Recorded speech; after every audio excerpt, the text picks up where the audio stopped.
Hey, Fantasy Lit folks. It's Monday, September 28th, 2020, and I just want to make a really quick video briefly discussing the concept of atonement, because today is Yom Kippur, which for people observing Judaism in some fashion or another is also known as the Day of Atonement. The concept behind the day is to literally and figuratively clean house. So people will clean out their cupboards, literally, and they will apologize to people who they feel they have wronged or know they have wronged, and others who may have wronged them will apologize. The ideal is that there is forgiveness, both of the other person and they forgive you, and of one's own self. I'd like you to think for a moment about a time when you felt wronged, when somebody injured you emotionally. Let's not go with the physical thing. I suppose that could apply. So you have someone who has yelled at you, maybe a parent or a teacher, for something that you know is unjustified, or a friend who has excluded you from a social activity or said something really hurtful to you or done something.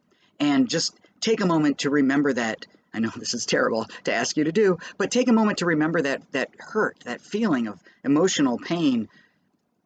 In that moment, and this may not be true for you, but in that moment, it's possible that you felt anger toward them. You felt like there might be something wrong with you. You felt a desire to hurt them back. Again, maybe yes, maybe no to these things, but let's say, for the sake of argument, that you have these negative things roiling around in you, and that feeling of like wanting to do something, act out. So the psychological concept that Joseph Campbell addresses in this is that when you have that feeling of hurt, of wrong, of having been split, both from yourself because you never thought that you were the kind of person that could happen to, and from the other person who has wronged you, there's this splits all over the place.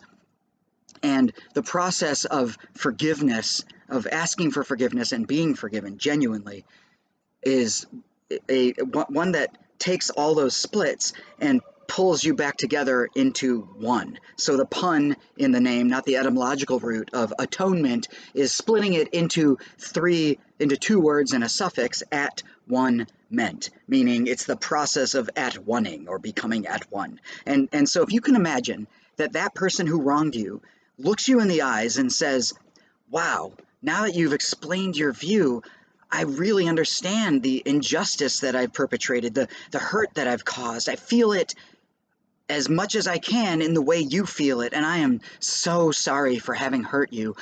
I will work to never do that again and to make reparations, which is what atonement means, to make reparations for a harm that has been done. And then they do, and they act in ways going forward that demonstrate compassion for you and a sense that they understand you better, who and what you are better, and then that leads to a better relationship, at least in that sense, emerging an at-one-ment, not only within you, but a healing of your relationship itself, which you can also see in religious and mythological, the creation stories. In Genesis, the humans, Adam and Eve, disobey God. That creates a rift, and they get booted from this paradise where they used to walk with God. They had no sense of distinction between themselves and God, and now they do, and it's awful because being with God was awesome.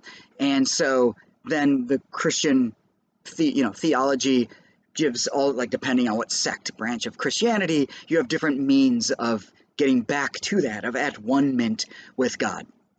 So we see this in fantasy all over the place. One of the reasons I posted that Peter Pan lecture on YouTube from Jen Campbell, I don't think there's a relation to Joseph Campbell, I haven't looked that up, is I think the situation with Wendy, that one of the interpretations that she has, the one that I at 9 minutes and 45 seconds in, that when Wendy is told by her dad that she needs to grow up, part of Wendy's struggle is, like, at that point, the coping mechanism splits her, right? She's Wendy, the girl in our society, with this super ego dragon dad who's telling her what to do, and Wendy, the child, who wants to act on her impulses and be a child forever, sort of.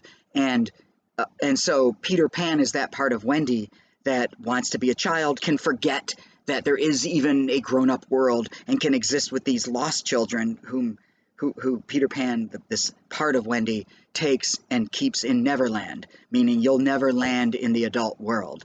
And also has this adult Captain Hook who's pursuing her, who represents authority, and who, according to J.M. Barrie, the author of Peter Pan, must be played by the same actor who plays Wendy's father. So Wendy and the portion of her that is a child is fighting off the adulthood, the force that's pushing the child, kicking and screaming into an adulthood that she is not ready for. So that when she defeats Captain Hook, she's defeating the dragon of the superego that's telling her what's right, while her id is screaming, do what you want, and she has to push both away and say, I will do this when I am good and ready, damn it.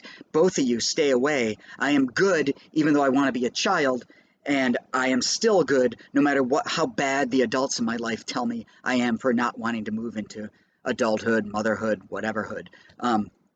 And so she achieves a healthy sense of balanced identity on her own terms and has atonement.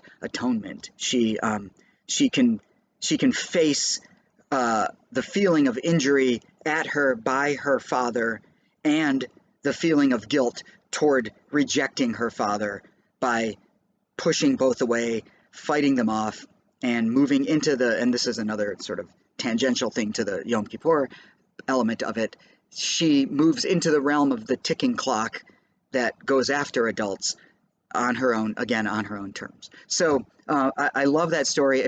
Today I sat through, I experienced, it wasn't like sat through like I was bored, a 2-hour Yom Kippur service with my sister and my 13-year-old niece, and we talked about this afterwards, and we agreed that the story of Peter Pan and of Wendy and her splitting and coming back together was how we feel in a lot of ways about various things throughout our lives, of whether it's guilt for having done harm to others or having been, the splitting inside from having been wronged, or the feeling of injustice. So I hope that helps you in some way. I really hope you make your own connections to these feelings and these ideas, and I would love to hear from you about them. I don't want to make it an assignment because it's a very personal thing in some cases, but I would also love it if you shared. So that's that. Thank you.